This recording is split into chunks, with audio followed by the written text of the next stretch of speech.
friends. Welcome, everyone. I know that this seems very loud to me. Does it seem very loud to you all? Okay. For anyone who doesn't know me, my name is the Reverend Dr. Ben Huelskamp. I am the Executive Director at LOVEboldly. And again, welcome everyone to Wrapped in the Flag and Carrying a Cross. It's my own event, I can't remember my title. Christian Nationalism and Anti-LGBTQIA plus violence. I just want to take a moment for anyone who might not be familiar with LOVEboldly, we are an Ohio-based, faith-based nonprofit working at the intersection of faith, gender identity, and sexual orientation. We're based up in Westerville, and again, we're very happy to be doing this work in this space, particularly here in Ohio. I wanted to take a second to thank our sponsors. First off, and I'm sorry they got left off all of our graphics, is Trinity Episcopal Church, which is serving as our host tonight. And I will explain why we specifically wanted to do this event on this date here at Trinity. Trans Ohio is a sponsor, Honesty for Ohio Education, Faith Choice Ohio, the Buckeye Flame, Hunger Network of Ohio, Ohio Council of Churches, and Ohioans Against Extremism. So, like I said, I want to give everyone an idea of why we wanted to do this event in this space and on this date. Some of you might be aware that about 100 yards from us at a diagonal is the Center for Christian Virtue, or CCV. Exactly. The Center for Christian Virtue is at one time Southern Poverty Law Center designated hate group, anti-LGBTQ, among other things. You can, if you go out this front door, see their sign in their building from here. So that's why we wanted to have this conversation in this place.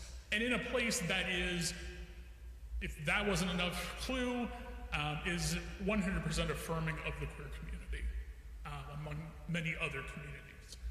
The date is important, this date is important to us because the Center for Christian Virtue is doing their annual gala on Saturday. So both of these date and place coincide with the fact that we have a Christian nationalist group also on Capitol Square right across the street. Some housekeeping for tonight. We are live streaming via Trinity's Facebook page. If you have any colleagues or friends who couldn't make it tonight, they can definitely sign into that. That should be going on right now. And I want to thank Tony, who's up in the organ loft, who volunteered with Trinity tonight to do the live stream as he does for their Sunday services. I definitely appreciate that. Water and bathrooms, you'll see this sign over here. Go back this hall and to the left past the bookcases, and you will be at restrooms. As we begin the panel in just a moment, we'll have time for the panel discussion. We'll have time for audience questions. We do know that there's at least one other event occurring in Columbus tonight that some folks here are trying to get to. So if you have to leave at some time earlier than when we finish, that's totally fine, we get it. And we thank you for being with us as long as you can. We are gonna have a hard stop at 7:30, but conversations obviously continue on beyond the end of this panel. So I'm gonna take a moment to introduce our illustrious panelists. And I didn't, you know what, this is kind of cool. I didn't plan this, but you were sitting in the order that I have you on my list. So first we have Deacon Nick Bates, who uses he, him pronouns. Deacon Nick is the interim executive director at the Ohio Council of Churches and the director of Hunger Network in Ohio. Elaina Ramsey, who uses she, her pronouns, executive director of Faith Choice Ohio. Ainslee Johnson Brown, she, her pronouns, deputy director, Ohioans Against Extremism. And Dr. Ken Schneck, he, him pronouns, editor of the Buckeye Flame. So, with that, I will actually take a seat as well. And like I told the panel, I'm gonna really try hard to not answer my own questions tonight, but we'll see how that goes. So, the first question I'd like to propose to the panel is, Christian nationalism gets used, or that term gets used a lot right now. Sometimes so broadly that it really loses its meaning. How do each of you define Christian nationalism, and what distinguishes it from Christians who simply hold a conservative political view? Well, since I sat here and I'm holding the mic, I guess that means I go first.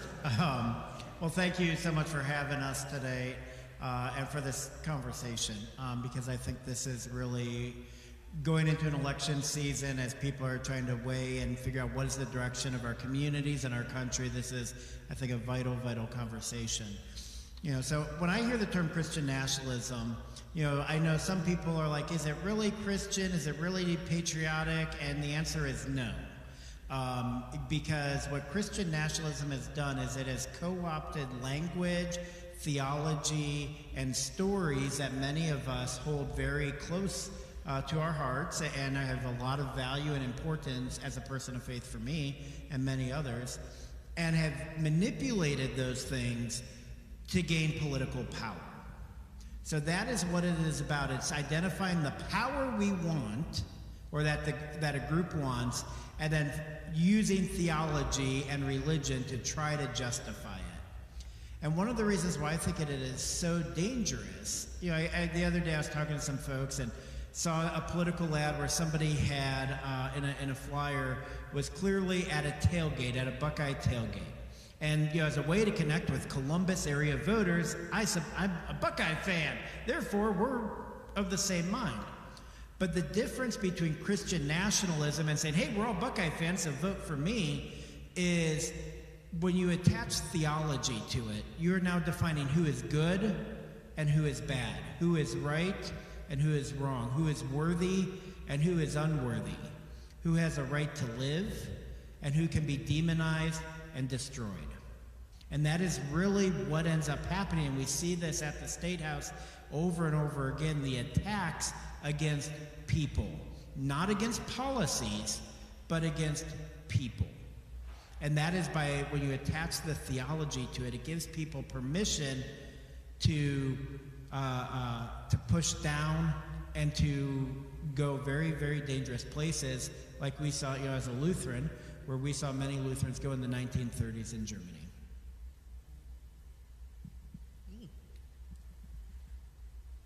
Yeah, I think you captured that so well. I'll just add that it's virtually a smokescreen for a way to weaponize religion, particularly Christianity, and to make it a state religion, to uphold a theocracy in which we live in a pluralistic society. So it is this very narrow view of, and revisionist history, right, of how this country was created as if we were founded on Christian principles, which, of course, that is a false claim.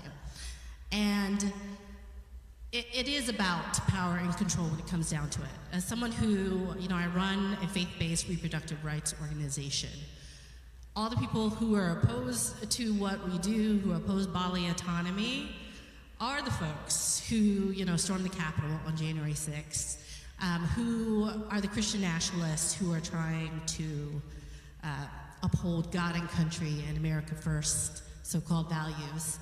And when it comes down to it, it is about the ways that they want to control our bodies and our lives into this very narrow view of America that is very white, very cisgendered, hetero, and it absolutely just leaves out the majority of people who look like me, who are immigrants, who are black and brown, who are queer and trans. And so it is deeply, deeply problematic, as Nick said, to be able to wrap religion around that.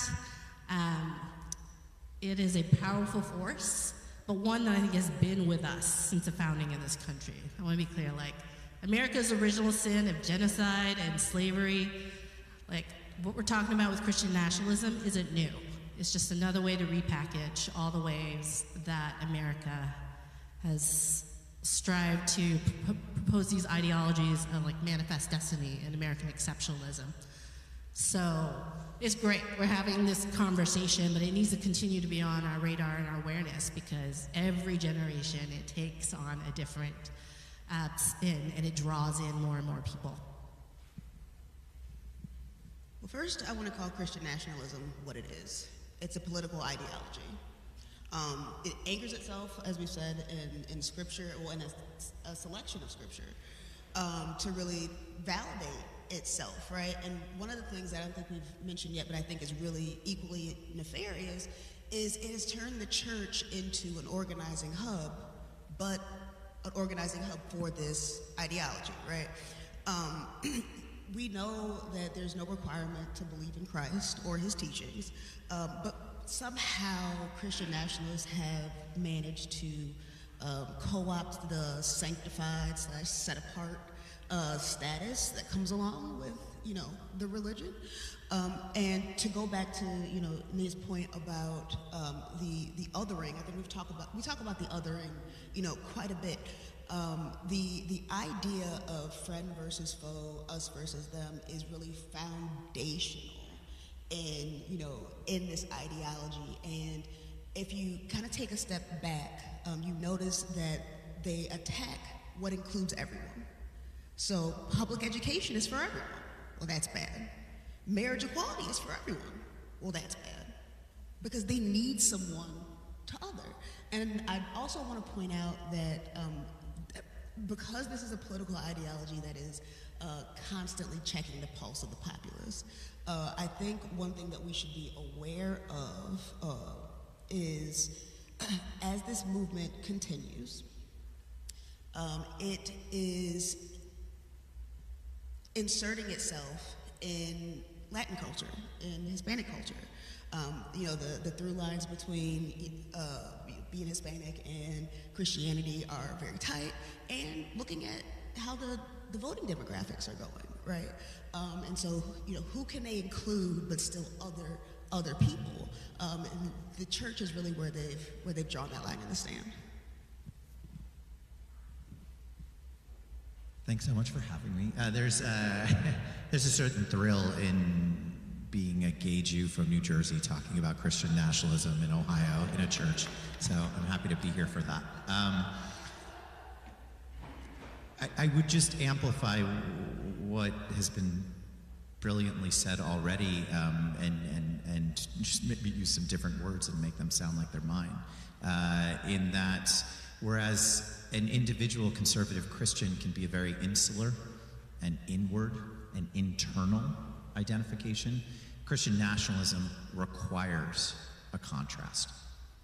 It requires an external, as my colleagues have said, devaluing of another population. It doesn't exist without the external contrast. There's no power to be gained unless you can say, we are this because we are not that. And so what we're seeing so much more is, let's just do a scattershot dartboard of who can we make these darts stick, and we'll bounce. I love that I'm saying "we'll" for Christian nationalists. We'll bounce from community to community depending on the issue, because the power can't happen without that contrast. So it's much more external, and you need to posit that very political identity by taking away someone else's power. So we're seeing that constantly. I just want to add to your question about the difference between Christian nationalists and Christians with conservative values. The litmus test is how they feel about democratic institutions. People with conservative values want to preserve at least those parts of what makes this nation work. Christian nationalism's sole goal is to dismantle.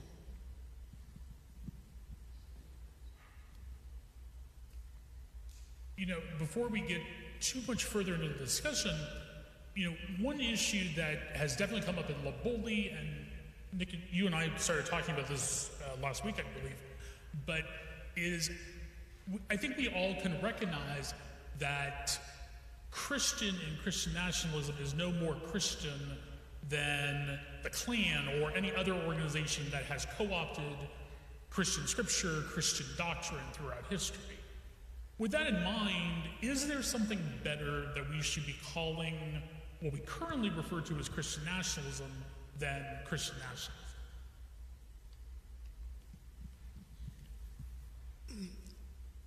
I don't know about another label, right? But there is an analogy that has been embedded in American culture over the last 20 years that I think we can all understand. Christian nationalism is not Christianity in the same way that Islamism is not Islam, in the same way that Zionism is not Judaism. I think that we are finally come to a point where that's something that we willingly accept. I think it's time that we start calling it what it is and putting it in that bucket. Well said. I tend to call it white Christian nationalism because the only reason this ideology persists is because of white supremacy. It's not to say that, as you mentioned, Latinos and other marginalized groups can also uphold in Christian nationalist views, but it is all rooted in white supremacy and this socially constructed hierarchy that puts whiteness as supreme. And so that's why you see a lot of white leaders in this so-called movement. It's a lot of the white Christian churches that are leading this, that are, full disclosure, I come from a tradition that was very fundamentalist, evangelical. I know, but by the grace of God, I very much could have been part of this ideology. And the only way I was able to get past that was to recognize how whiteness was harming me and others. And because anyone can interpret scripture to whatever end, right? And it was hard for me as, I'm a Navy brat, and I want to be patriotic, I want to love my country. But for me, it was the understanding that, this whiteness, this white Jesus that is being purported, that is not the Jesus of scriptures that I came to know, who was Palestinian and born to an unwed mother, who was fleeing persecution, became a refugee. That was very different from the very white Jesus of scripture that I was taught. And so this is for me why, I don't know if there's another label for it, but I like to be very clear that this is about white Christian nationalism. As a person who works with a lot of faith groups, Christian faith groups, a lot of mainline Protestant faith groups, I actually but I prefer that we do continue to use the label of Christian nationalism. Because I think one of the things that has given rise to the current situation that we are in has been the fact that many of our mainline Protestant churches in the 50s, in the 60s, in the 70s, you went and you became a member of church council not just to serve the church, but there was political power in your small town and community in that, right? There was a connection between the fellowship hall and the township trustee board meeting, right? And so I think, one, we need to recognize some of that. And the mainline Protestant denominations have lost some of that political power. That was centered, yes, on whiteness and white flight after, World War II, heading out to the sun. These things are all interconnected. And then I've had, I remember about 10 years ago, in the lectionary, the signed readings that many pastors do each Sunday, scripture verses coming up on immigration, and they said, wow, this is such a front page issue right now with the presidential campaign that was going on back in 2016. How do I preach on this text now when immigration is right in front of you? Well, the answer is the same way you always have. The gospel hasn't changed. And the pastor's response then was, but I've never preached on immigration before because it was too controversial. Yep, and now you wonder why the majority of your congregation believes that it's okay to harm children and families that have come into this country seeking safety and refuge and sanctuary.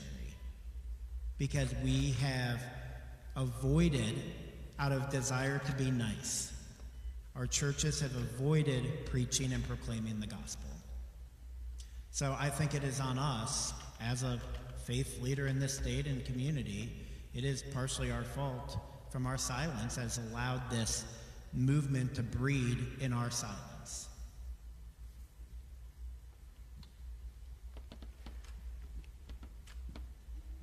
I would only just add, and if I can make a play for my colleagues and endorse the name of the organization, I think it's really important that the word extremism be present in every one of these conversations. I think that we have such a short attention span that sometimes we just hear the first name of Christian and just we're like, I don't even need the last name of nationalist. And so it's really important that we get the word extremism in there so folks understand these are not Christian ideals. These do not represent Christians. And so adding that label of extremism is extraordinarily important to posit them within a wider context if folks are just hearing the Christian part. Nick, I want to follow up on something you just said. And I asked this to the whole panel. How can faith communities, and perhaps not just the clergy who are preaching on Sunday, or even leaders in those congregations who may have more of a platform, but folks who are going to church on Sunday, who are going through the life of Christianity here in the U.S., who are hearing these things, who are finding the attacks on many different marginalized communities very troubling. How can faith communities, and again, particularly the folks, for lack of a better word, the folks in the pews, really push back and sort of reclaim that narrative rather than continuing to see it?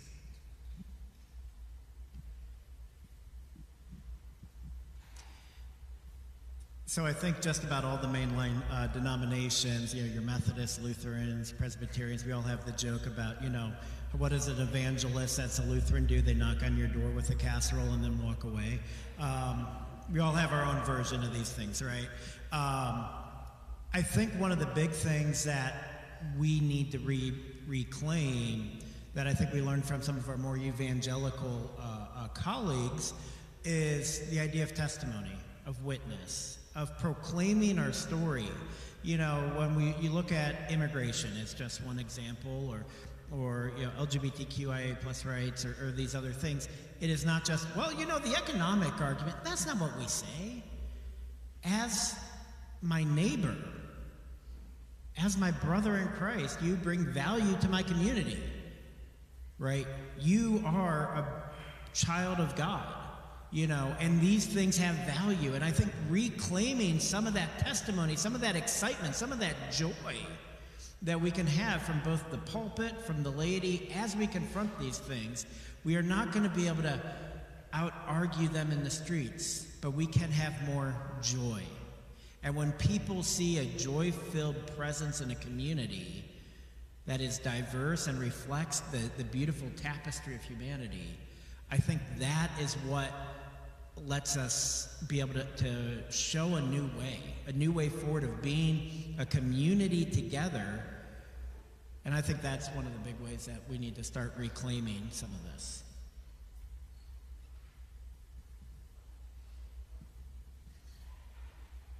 I think progressives are really good at being in our heads and analyzing and having the facts and the figures, and they want to know the scriptures and so on. But the heart stuff is missing, right? And from my evangelical days, that is what I miss, right? The zeal. There is power in testimony and witnessing. As long as you are witnessing towards goodness and liberation, instead of destruction, despair, and I think it's just really essential that we step into our values more, that we tell our stories, that we make the contrast clear. Like scriptures say, Jesus calls us to welcome the stranger, whatever, immigrants, disabled folks, anyone who's been dispossessed and disinherited. But extremists, They tell you to reject the stranger, to other them. And being able to draw that out and being able to share your stories of your neighbors, of the people you know and love, who are being impacted by all these policies, like, I think that is, for me, it's much more powerful and much more communal and joyful and liberative than some talking point or some scripture. I want to know what's keeping you up at night.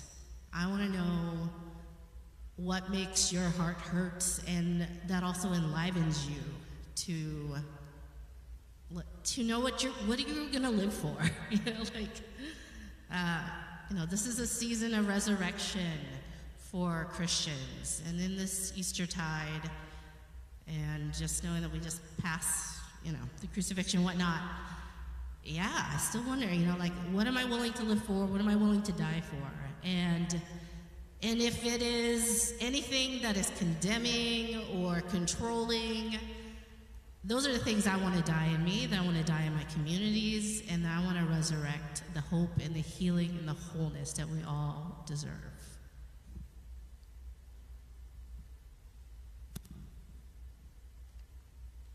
One thing that has often come up in the conversation about Christian nationalism is the fact that Christian nationalists and their associated movements, white supremacy, or white supremacists rather, other types of extremist movements have been seen as being very well organized. Sometimes, or I would argue quite often, more so than progressive movements have seen organized. How can, in your opinions, and I particularly want to actually start with Ken from the perspective of media, how can progressives or people who hold progressive values better come together, better organize, better respond to what we're seeing from white Christian nationalists and, again, other extremist movements? Christina and I were just talking before this started. There's a new organization that's going to probably announce themselves in the next couple days, and they're just amazing energy. And in our first conversation, they were launching a product, and they said, "Isn't this great?" And I said, "It is. You know that we do that, right? Like that we have that already." And the answer was earnestly, no. We are not talking to each other. We are not learning from each other. I'm stuck on this phrase of, I love that we live in a time where there can be no gap between ideation and implementation, but that doesn't mean that it should be like that. And so knowing the landscape and what everyone else is doing, I think that from the media standpoint of, especially as a newsroom that is dedicated to increasing legislative literacy, mostly around LGBTQ plus legislation, anti-LGBTQ plus legislation, sponsored by Christian nationalism, we're seeing a lot of our colleagues in the LGBTQ plus community wanting to have a real gotcha moment and say, you know what, I'm gonna testify at the State House and I'm gonna have a mic drop moment. You're not, and that's okay. It's okay, and it's great to, and I love that we can do the contrast too, because I fully believe in queer joy and we are dedicated to that, and I fully believe in the emotion and we are dedicated to that. Also over here, you really do need to know what you're talking about. And I do not believe that only attorneys can do this work. I want to push back against that concept that only attorneys can push back against legislation, semicolon. You need to understand the legislation and its legal implications, because the Christian nationalists do. And because there are Christian nationalists openly as sitting Ohio representatives, and they are also attorneys, you can go for your mic drop moment, but please know that they're about to ask you a question about the actual legislation, And if you say this is unconstitutional and they say show me where, and you don't have an answer for that, that actually does harm to the entire pushback against Christian nationalism. I love that everyone wants to have their moment. I love that these moments are televised. But I think we actually saw some examples a couple weeks ago of just beautiful, heartfelt testimony that then got pushed back on a constitutional lens, and sometimes it doesn't hold up. And so there's I think in answer to the question, especially from what we're seeing on the media end, this is a little bold, we are seeing more legal preparation on the Christian nationalist side than we are sometimes, not so much from some of our organizations, but our colleagues who are there to testify and have that mic drop moment, which you can have it, but then, I mean, I don't want to name any names, Representative Williams is going to then ask you, show me where in the legislation it says that, and you need to have an answer to that. So I want to be very clear. I am not an attorney. I do not believe you have to be an attorney to do this work. But as so much of the Christian nationalism is now embedded in these legislative conversations, there needs to be an understanding of the legal implications of what folks are testifying on. I don't think I could have asked for a better segue. Well, first, let me say, and I'm going to refer to Christian nationalism as the opposition in this. The opposition leans on movement work being siloed and inefficient. Part of the terrible, beautiful magic of the way that they built their ecosystem is that it's run by capitalists.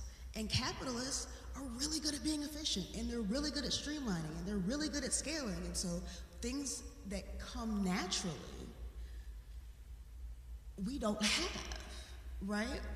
And I think that as we've recognized the gaps, it's part of the effort is to get donors and funders to fund the building of infrastructure and the building of real relationships, because the infrastructure that the opposition has is their greatest asset, right? And so noticing that, a group of friends and I, who all come from different advocacy channels, found ourselves consistently at the State House. We are lawyers. I won't say we're attorneys. I don't think we're I'm not bar licensed, but to your point, we realized it was the same villains over and over and over again. And I'm a special kind of nerd. Like, I really love the Constitution, like a lot, like the federal one and the state ones. So that being said, one of the things that we are working on is putting together some, digestible programming. One, because it keeps me out of the group chats and keeps my wife's eyes from glazing over when I'm talking about the 14th Amendment and all the things. But to arm our side with exactly what we are missing, because we keep having those moments, and then the opposition, particularly Josh Williams, takes those clips and uses them for campaigning. So not only does that harm the credibility and the progress and the advancement of the movement work, you're also helping them get elected.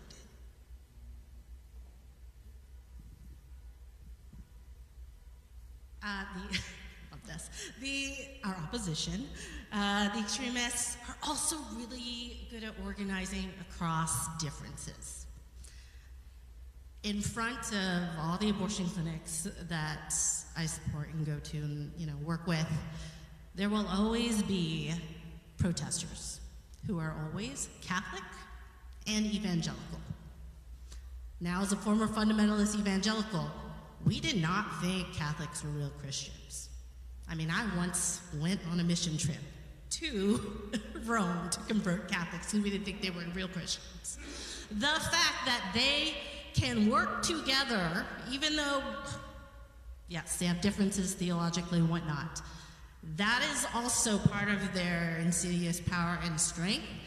Whereas progressives, there's a strain of fundamentalism around among us where we expect that everyone will be so values aligned, and if you're not, then we can't work with you.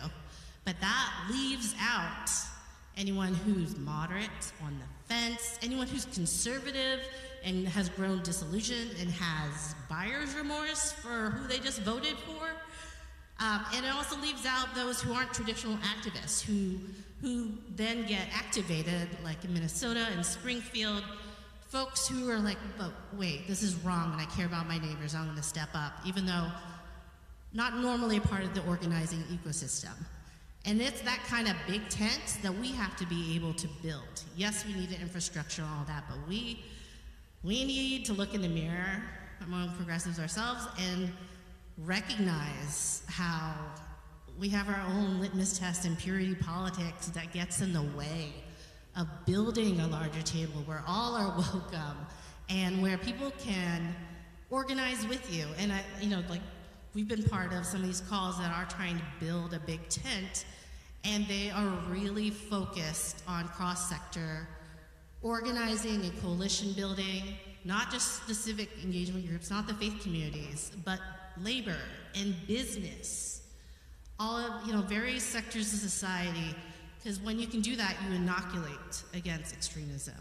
And you've got more people who are pushing back and shifting the narrative and, fighting for our democracy. It can't be the same people in the choir that we preach to every day. We've got to reach other folks, because we get nowhere. And I've seen it over and over again, the repro movement and others. And I just know from my own personal story, that's, if I wasn't embraced, if I wasn't welcomed into this work, I could see how the judgment and the pushback that people receive today, the call-out culture and all of that, would have absolutely led me to stay in my conservative bubble and to become extremist. Yeah, well, thank you for that. I think that makes me think of a situation I just had recently where, and I definitely have the advantage, clergy collar, straight, cisgendered, white, middle class, Lutheran. I get, and I used to always, back in college, I had 1 million bumper stickers on my car. I don't do that anymore because I want people to at least hear me for 2 or 3 minutes before they want to throw tomatoes at me. And I go to places where tomatoes and corn and soybeans are aplenty in this state. But I was at a location recently and I did a presentation, talked about Christian nationalism and some of the other things going on at the State House, and one individual agreed with everything I said. Afterwards, we were having a conversation, and then he raised up some issues going on in society where it sounded like he was quoting Fox News. Like almost word for word, and if I wrote down his phrase, I could probably Google those phrases and find the late night commentator that he agreed with me on everything. And I just let him talk. And he talked and he talked and he talked, and eventually said, I just don't understand this issue at all. And he got to that place. He verbally needed to process it.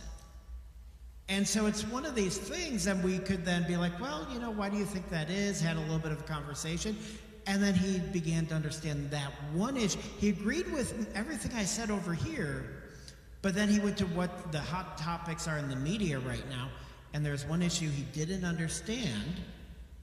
And then he went and started quoting, because the thing with Christian nationalism or extremism or however you want to identify it is it creates simple answers. And this world is confusing. It is overwhelming. Rents are going up, mortgage prices are going up, food costs more, figuring out, where to send your kids to school, what is safe, what is not safe, how do we retire? I have a law degree and a master's of theology, and I have no idea what I'm doing for retirement. I'm making it up as I go along. I'm just as confused as a parent as I was 16 years ago when my first kid was just born. People are overwhelmed. And so how can we welcome people in? And I think it comes back to some of that strategy. As we're looking at our communities and our neighbors, because we can win battles at the State House. It's hard. We don't do it that often because the deck is stacked against us, but just winning a battle there doesn't actually create the community that we need.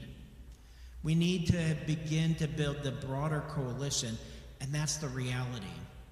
As we look at issues, in the 1970s, there were groups that wanted segregation and said, ooh, how can we get the Catholics on board with us? And they switched their stance on abortion rights, right? And so groups out there to maintain power have been working at this for decades. So how do we build up a new type of community over the long term?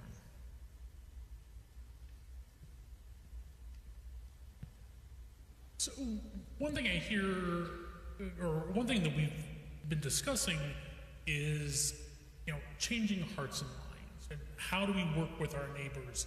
I wonder, what would you all identify as some entry points when working with people we know, people in our congregations, people in our communities, and how do we build those entry points, particularly for folks who either are more moderate or are, I believe, Elaina, you said, kind of have buyer's remorse about who and what they voted for in the past. How do we create those entry points, and where would you situate those points?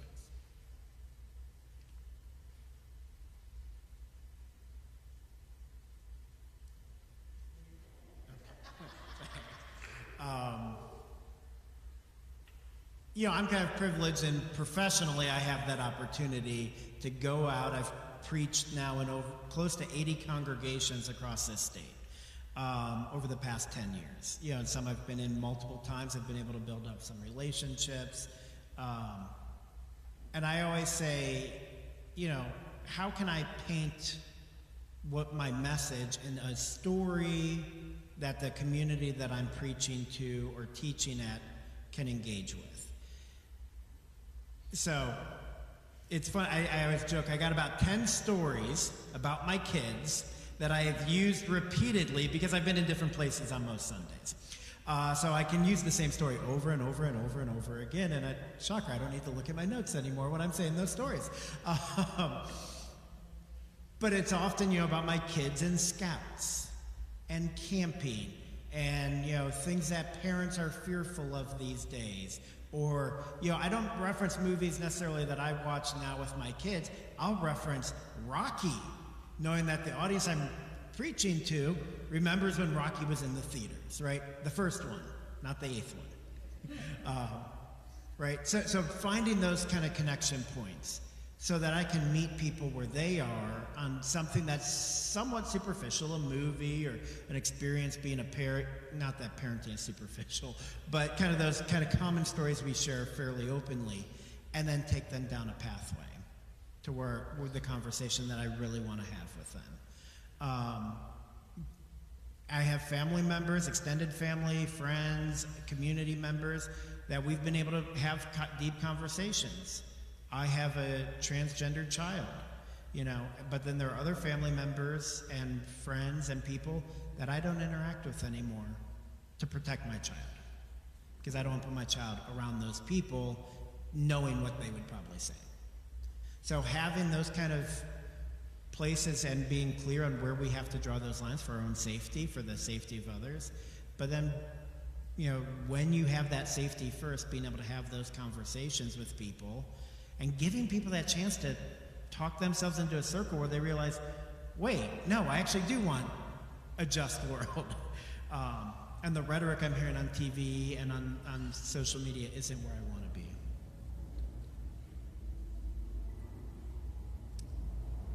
Yeah, I think absolutely the stories are powerful entry points for people, as well as curiosity, asking questions and listening, But I will say that all with the caveat that a lot of this happens in relationship, right? Like, you gotta be in community. You gotta know your neighbors.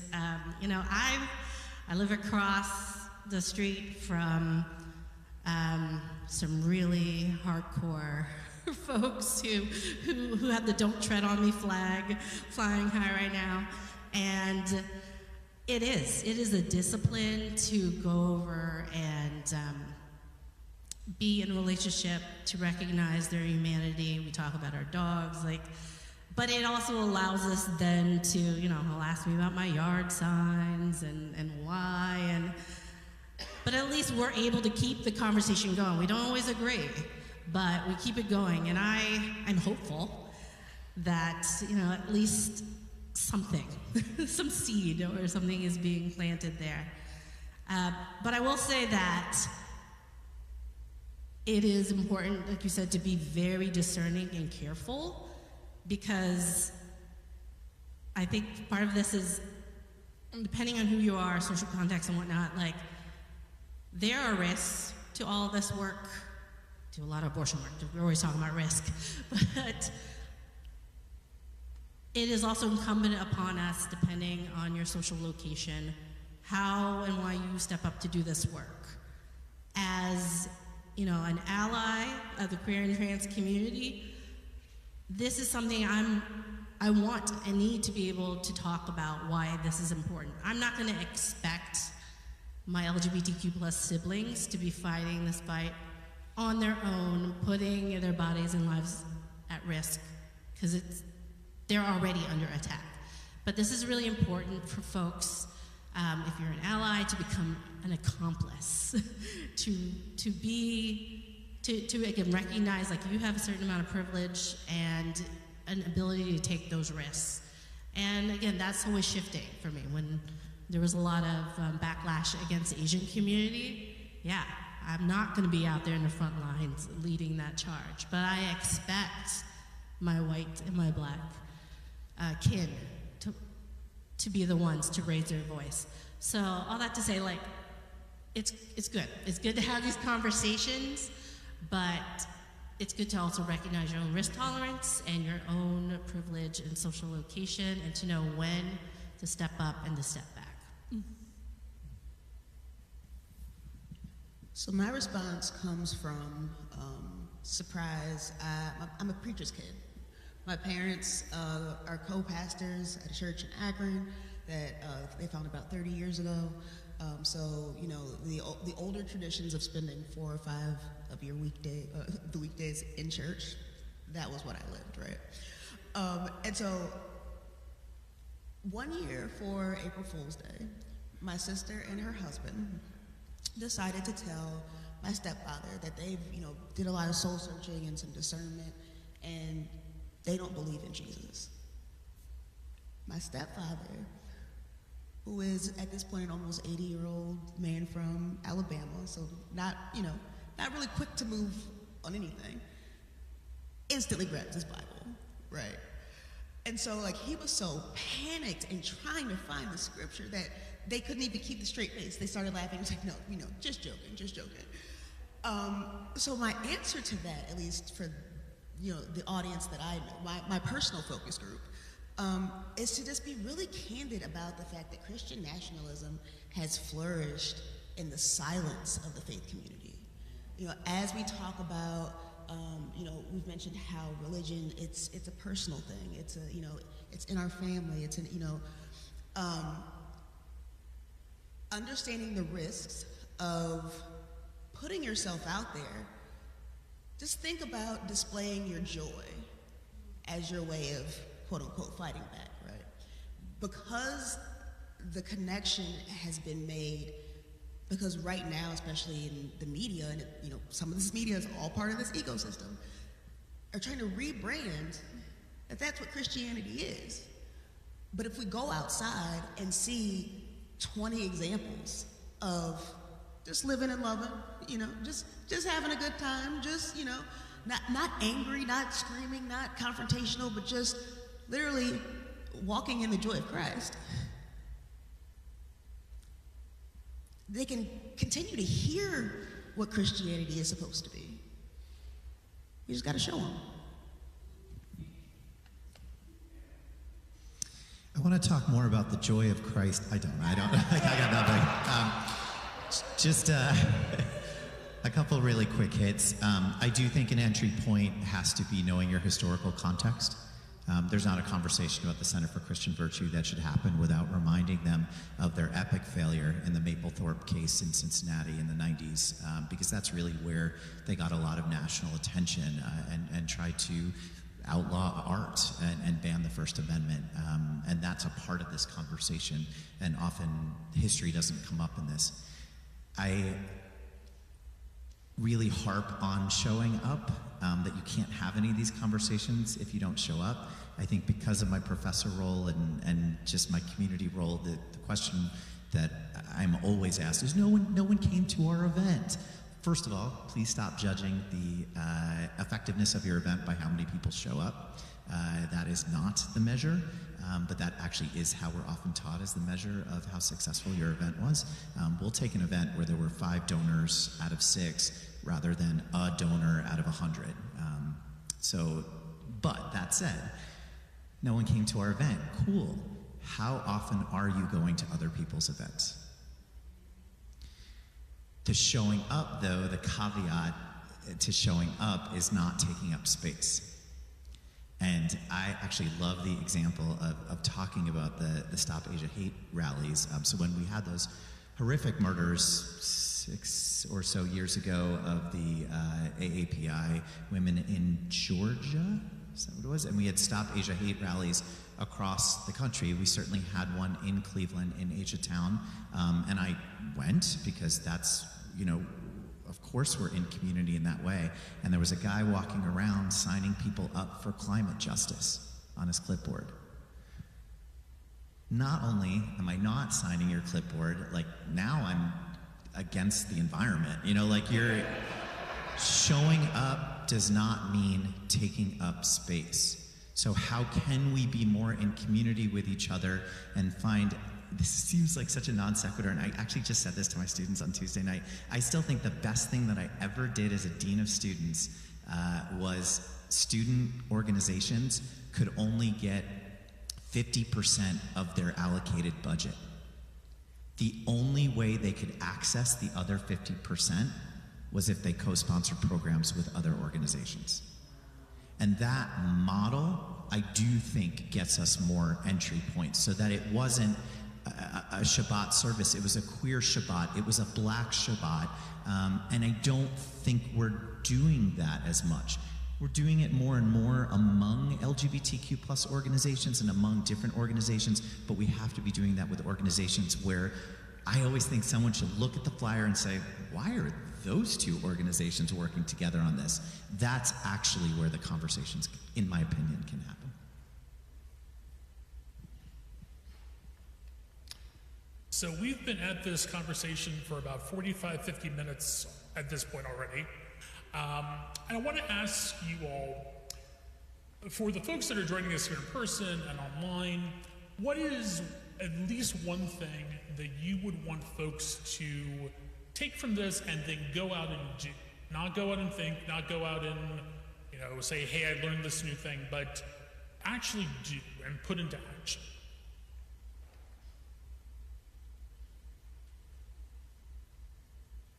The person with the mic does not have to be the first speaker. I didn't say that before. I'm sorry, I made an assumption. I just think taking an hour and doing research, I just think a lot of it's not happening. In Cleveland, we had this huge thing at the beginning of the year where the City Club of Cleveland, and the equivalent here is the Columbus Metropolitan Club. The Columbus Metropolitan Club. So City Club of Cleveland, our version, sister organizations in their own way, hosted the Center for Christian Virtue. And everyone was really focused on, well, first of all, this shouldn't have happened, and the way that it happened was really problematic, and certainly not in community with LGBTQ plus organizations, but people just kept suggesting, oh, we have to make sure that the question is asked of what do they think of LGBTQ people? Why? They're on the record. There's nothing that they haven't said already. There's nothing that Josh Williams, that Gary Click, that Beth Lear Representative Lear, it's not like, I wonder what she thinks. We know what she thinks. She said during a hearing that she wants families who support trans youth, who affirm their trans youth, and I'm going to get this wrong, but some sort of scripture around a millstone tied around their neck and drowned, which doesn't sound very Old Testament. Well, actually it does. Yeah. I'm at the extent of my Judaism. So doing that research, again, I do think it's getting away from trying to have a gotcha moment. Do a deep dive into what these folks have tweeted. It's all there already. There aren't surprises. And when you come, hey, I'm still on that word armed, because I think it is important in some of these legislative conversations in particular, knowing this is what has actually been said. It's really helpful to move forward into those next steps. My advice would be for those that want to show up in this space with more than just their joy. There are literally hundreds of organizations across Ohio that are actively doing this work.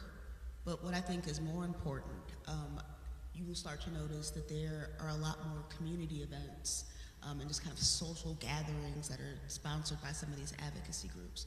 I think we lost a lot of a sense of community post-pandemic. So trying to reestablish even, what the baseline was. And let's be clear, when we had that baseline, Christian nationalism was still climbing, right? But like I said, there are people in Ohio that are doing excellent work. We have, at Ohioans Against Extremism, we have a partner network, but also, we like to amplify the events of organizations that aren't a part of our network just because they're doing the things that we encourage, right? So shameless plug, our Instagram stories where we usually, promote or amplify those types of things, Ohioans Against Extremism. Go out and have a cup of coffee. I had virtual coffee the other day with one of the people from Indivisible. Now, on paper, we have nothing in common. She's a retired, older, white woman, short hair, all things. But as we started talking, and I think this is common amongst most Ohioans, I think we have a certain grit to us, right? A certain ornery spirit. And so as she was, telling me about some of the things that, radicalized her into doing the work, I thought, yeah. I used to deal with the same thing at work. Or I used to, because of the way that I show up. But wait a minute. Now I have the opportunity to make a connection with somebody that when I can ask questions about how to avoid the pitfalls of, this ornery spirit. But now I just joined the individual group in Central Ohio, which is like 10,000 people I was unaware of, right? I knew that the group existed, but 10,000 people in Central Ohio that I'm ready to be friends with because I know that we all have the same ornery spirit, right? I think I have more questions than answers for folks. But I think it's really essential, especially for people of faith, to be bold and to reclaim the narrative. You're like, what does that mean? Since we've been talking about this CCV, they are neither Christian nor are they virtuous, and they actually tried to rebrand as the Center for Community Values. Right? What community, what values? And so, yeah, that's where I think I'm like, wait, but whose communities are you representing? They're not mine, they're not my friends or my neighbors. And I think it's just so necessary to be clear about where we stand. Do not let the opposition define for you what community safety or community values are, what their family values are. We get to define and say that their solutions for community safety, none of that. ICE, police, None of that is keeping our communities safe. And so we've got to be the ones who make it clear. Like call out the bullshit and just stand firm in your values. I think at least if it doesn't move the needle, I think it's a good practice. It's a good practice for all of us. I was talking to some people today about how just insidious Midwest nice is, and how we don't say the thing. Sometimes we get passive aggressive about it, we just let things slide, and we can't. This is how we got here, is through our silence and reticence. And so, be bold and shift the narrative in whatever way that looks like for you in your community. Ditto, ditto, ditto.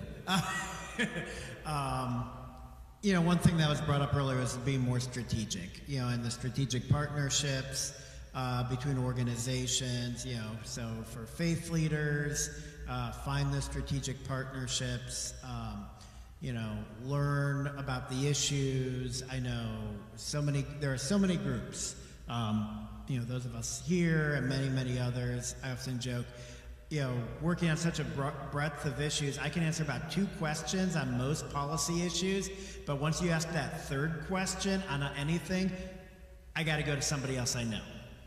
But I think the more relationships those who are running organizations can have, the more support we can offer each other, the better off we're all going to be. So I know OAE's done a great job with that, helping coordinate a bunch of us.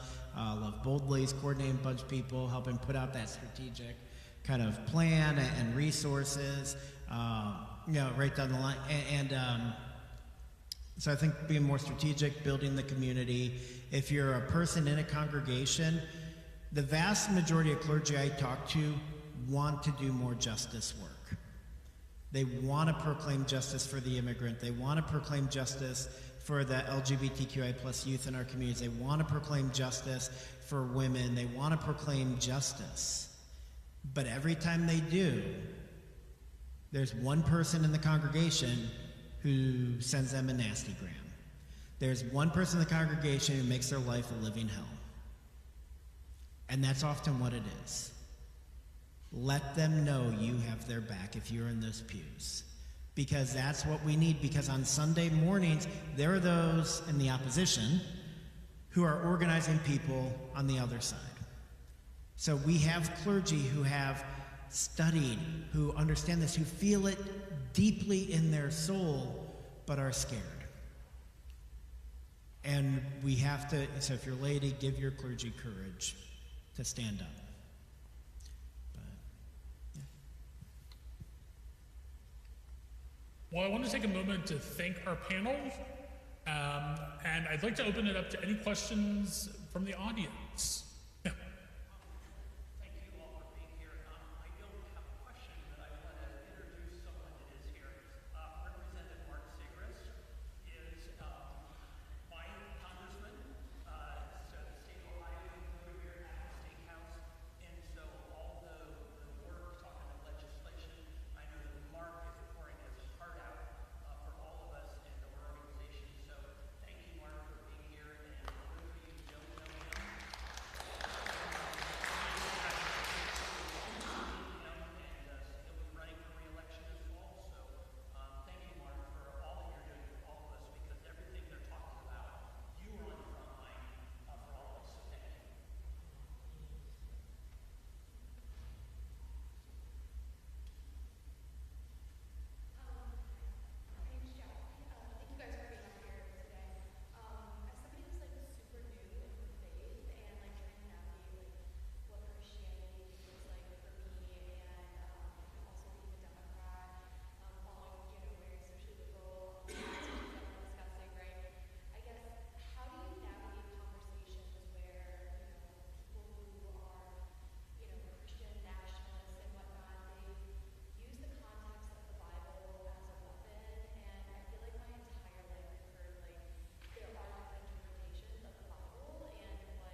I do believe there are different interpretations of the Bible, meaning that just because for a long time I lived with the personal gospel, it's all about personal salvation, did not talk about the social gospels at all. Like literally I was taught a different Bible.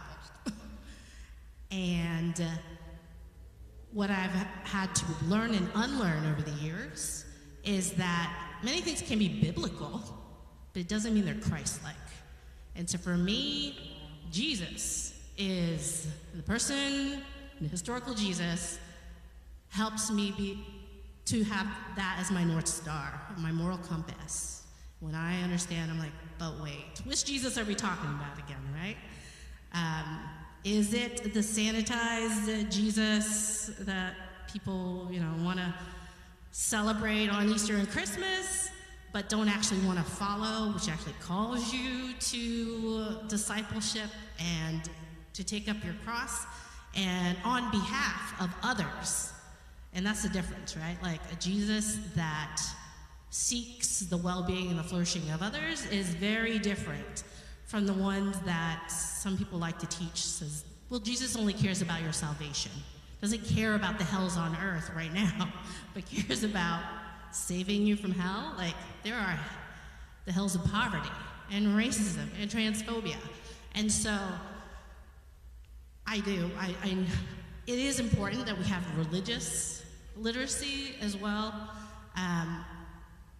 But yeah, just for you to remain firm in your conviction about like, who are you following? And don't apologize for it, And recognize that, because you're also going to hear a lot of people being like, well, the Bible doesn't call us, we can't be political, is what I've always been told, right? And I'm just like, no, this isn't about politics, it's about human rights. It's not about what is left, what is right, but it's about what's right and wrong. And scriptures are clear. Some people like to twist it, but if you look at the entirety of it, it is about, a number of scriptures are about living your life in service to the poor and the oppressed. And if you read it any other way, then that says more about you than the Jesus that you are following. I would just say, you mentioned using the Bible as a weapon, and it reminded me of a movie. It's probably like 25 years old now. I think it holds up, but you never know. But the movie was called Saved. Does anybody remember this movie? It had like Macaulay, so they were going to a fundamentalist Christian school, and then the one girl, her boyfriend comes out as gay, and she thinks by sleeping with him, that'll turn him straight.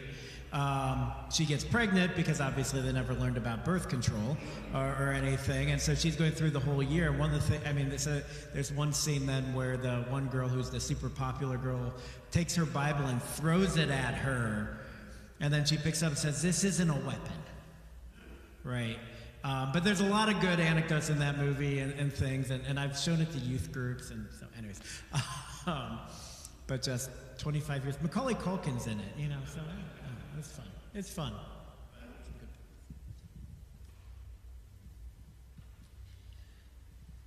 So I've grappled with that same question all of my formative years. So I'm just going to share where I have landed.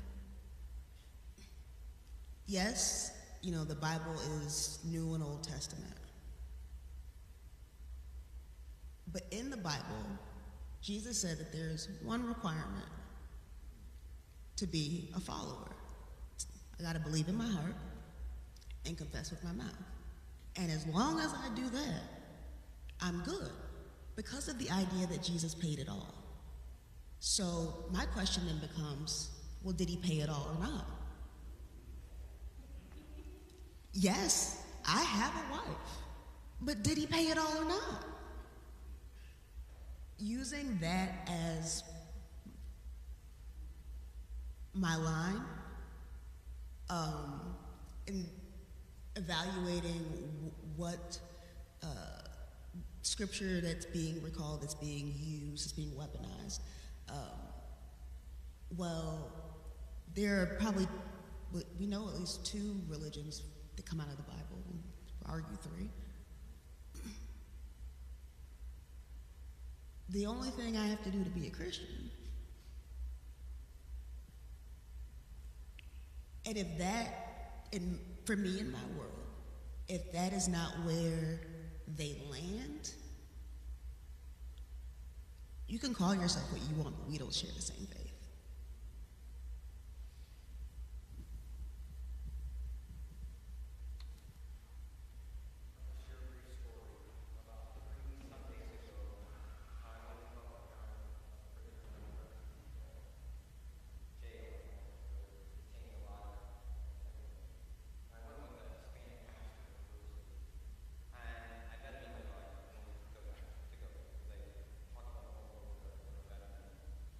Right.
Can I add, where proximity doesn't happen is on social media. And so I'm not saying that social media doesn't have a place and it can't be a space where you can introduce some of these conversations, but folks who looking for proximity on social media will be destined to fail. I made the controversial decision last week to just delete my Twitter account because that's what my partner was saying repeatedly. I've never seen him this happy. Because I was at the point where I'm trying to win arguments with a sitting Ohio State representative who is on Twitter X calling me a groomer and a pedophile, and like flat out, this is not disguised language. And I'm sitting there thinking, I can win this argument and I can connect in this way, and proximity doesn't happen there. And I don't think we can throw it out completely, because we would be moronic if we did not accept that there are generations who are existing on social media. But how can it be used as a path to get to proximity, not as a replacement for it?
The way social media is especially targeting men, challenging masculinity among young people. I've gone down some rabbit holes very intentionally.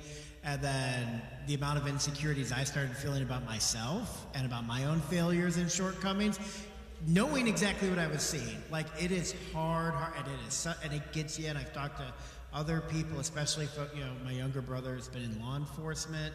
And like the way he was targeted, back during the Trump's first administration to join ICE, and how many of his friends, and he's like, this is scary. It is really intentional and very nasty and playing on people's insecurities.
So I think, no, you're absolutely right. And this is one of those things that I've harped, and kind of gotten people. I've got close to actually over 2 decades now of experience doing advocacy work at the State House.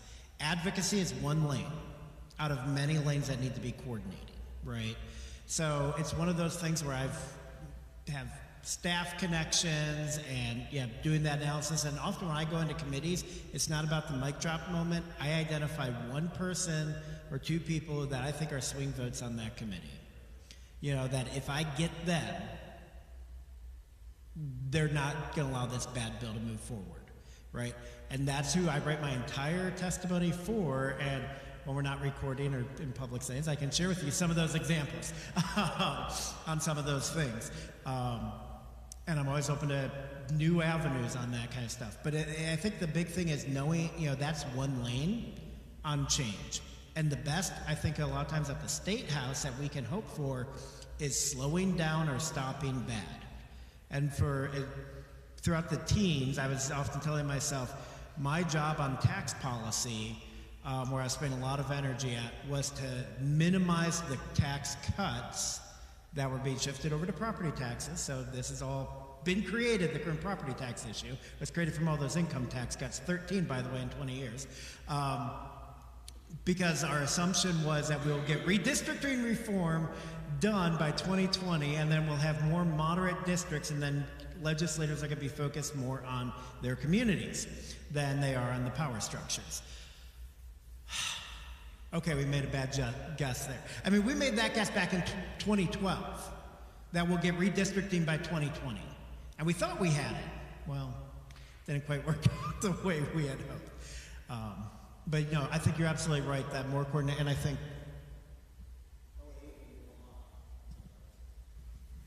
I'm so glad that you mentioned January 6th. Part of the work that we have been doing behind the scenes is studying the strategy and the mechanics of the machines that got us here.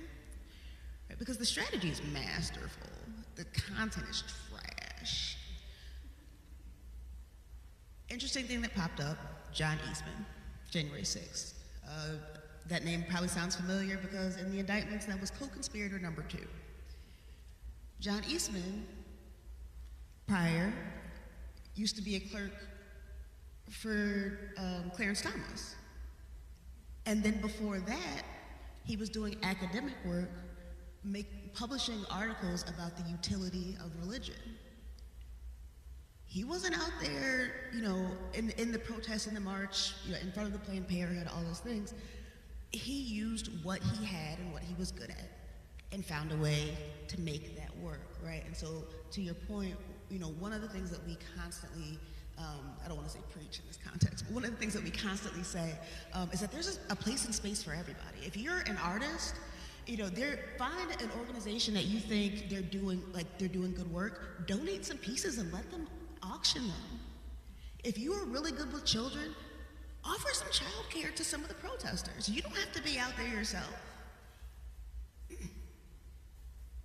We are getting better at organizing our efforts. And to your point about No King's Rally, I'm gonna lift up the curtain a little bit. There were some conversations and some funding that were offered if, following literally, like specifically the No King's Rally, 30 days to capture that energy, to engage the people that are there, to build a ladder of engagement, to push them through it, to harness that that energy. We're a 2, 3, 4 man operation, and so that doing that work was far too much for us, right? But we talked about it because of exactly that, right? People, and if we don't find a productive place to put that energy, that's how we end up with political violence. Like, when we say we're against extremism, we're against all extremism. And so, one of the things that I think is consistently being done, and this is to your point about offering testimony, the types of workshops that give people the tools to actively participate in a meaningful way. one of the ways that we're combating extremism. Because one, if you have a legitimate place to put that energy, you'll focus there instead of burning down the building. But also, and this is where it's very helpful to be lawyers and the kind of nerds that we are, being able to encourage those that are at the State House testifying into the void, and there's 600 of us down there all saying this is a horrible thing. There's just the sponsor that wants to push it forward, and next thing you know, it's our law, right? One of the things that I found most intriguing about the legal process is that after laws are passed and then somebody sues and the court decides is it legitimate, is it not? When you testify on the record, that's what the judge sees. You're effectively testifying in a trial that hasn't happened yet. And there are certain requirements to legitimize the passage of that law in spite of all the things that they know, all the things that were said. And if the legislature can't go through and accurately address the concerns, one, but also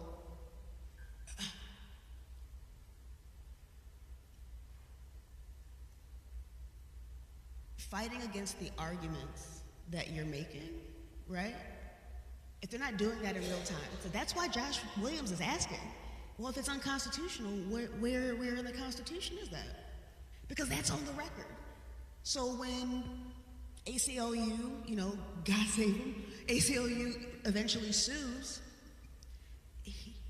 they can say, well, the legislature, they considered what the person had to say. There wasn't enough to keep going, right? And so based off the information that they had, it was reasonable and therefore it's good. Don't focus so much on your immediate audience at the State House. Focus on getting things on the public record, because that is what is going to be able to help us fight on the back end. It's really quick, because I know we're at time. So as my sibling geeks out on the Constitution, I actually geek out on theories of change. This is what I teach. This is my whole existence. So I will do an entire semester in 3 or 4 sentences. An action is performative if it doesn't have a measurable goal. An action is transformative if everyone knows what the measurable goal is. So was our time together here over the past 90 minutes performative? Maybe for some of you, if you didn't come in with a measurable goal. If No Kings goes in with a measurable goal, and our measurable goal is not just that we're going to register 75 people to vote, but that we tell everyone that that's the goal of this, I might argue that No Kings is performative because people didn't articulate what the measurable goal actually was. So how do you go into these experiences? How do you go into a hearing saying, I'm going to focus on those 2 people? That's a measurable goal. And measurable goals can 100% be qualitative. They do not have to be quantitative. And as I said earlier, please stop determining the success of something based on how many people show up. A ton of people showed up. Great. You hit the news. Okay. But the cameras, and from the media perspective, everybody has to be on the same page. It's one of the beauties of ACT UP in the 80s. They said, don't come to our thing unless you know what our measurable goal is that we're trying to articulate. Because if you go to let me use the example, if you go to the Stop Asia Hate rally and the camera goes to you and says, why are you here? And you say, I'm here for climate justice, that did harm, it was performative. So did you come in tonight with a measurable goal? Are you going to the next action with a measurable goal? It's so easy to say it's performative because you have no idea if you achieved what you set out to achieve, both organizationally and also individually. But if you go to a networking event and say, that didn't go well. Well, if you went in saying, I'm going to give out my business card to 3 people and you did, it wasn't performative, you achieved your measurable goal. Right? And so that's, for me, what the difference is between performative and transformative.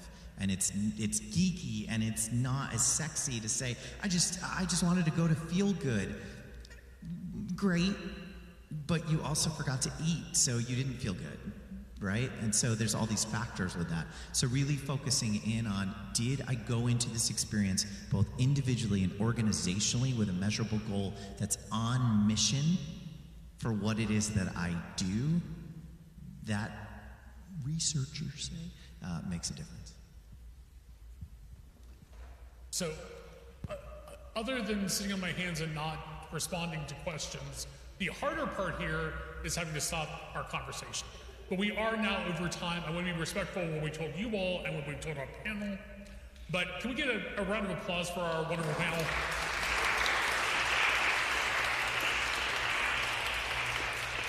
Again, I want to thank everyone for coming. Particularly thank you to Trinity Episcopal Church for the live stream and hosting us. And also thank you to all of our co-sponsors. If anyone is looking for information about any of our orgs, I'm sure we can share that. I see Ken palming some of the postcards about the flame. There are QR codes in the back of the church for LOVEboldly. You are free to continue conversations for a few minutes with panelists who want to stay. But again, thank you all for coming. Thank you all for coming.